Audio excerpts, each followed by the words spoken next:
Faqat Cobalt mashinasiga kirmaydi suv. Gentra avtomobilini o'sha orqadagi farasidan suv kirib, mana shular hammasi suv bo'lib ketgan. Endi akamiz bilmaganlar, chunki tagida bo'lgan. Ham gilamlari ham o'zini zavodskiy gubkalari hammasi ho'l bo'lib ketgan, o'sha hidlanishni boshlagan.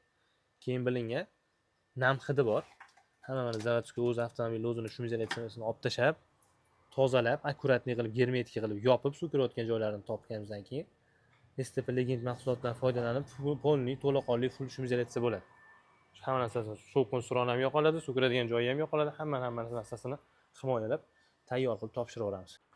Tayyor bo'lgan holati polniy o'sha o'zini zavodskiy shumizatsiyasi olib tashab, suv kirayotgan joylari hammasi germetik qilib yopilib, mana shu ko'rinishga olib kelib qo'yilgan 3 mm lik STP Legend mahsuloti vibrizatsiya. Колесный arka, krilo hammasi bo'lgan. Oldi qismi eshiklar 4 sloyli variantda, pol patologi 2 sloyli variantda, eshigini 3 sloyi, buni orqasida yana 2 sloy bor, bitta vibrizatsiya, bitta termoizolyatsiya. Pol qismi polniy STP Legenddan qoplangan, ustidan blackton yopishtirilgan. Ikkinchi sloyga ham zubga yaxshi yutadi, ham termoizolyatsiya vazifasini yaxshi bajaradi. Pastdan kelayotgan suv, sovuq havoni ushlaydi. Tarpetkasidagi vibrizatsiya yopishtiriladigan joylar yopishtirilgan, qolgan ikkita sloyi tarpetkani orqasida bo'ladi. Patologi ikkita sloy STP aksent ustida, tagida vibrizatsiyasi bor. Kerakli joylariga kerakli mahsulotlar yopishtirilgan, qolgan joylari havo almashtirish uchun qolingan. Oldi krilo, kapot, podkrilning, orqa bagajlik hammasi bir sloy bo'ladi. Mashinamiz tayyor. Sifatli xizmat turlari kerak bo'lsa, Avtokomfort murojaat qilib, joningiz sog' bo'lsin.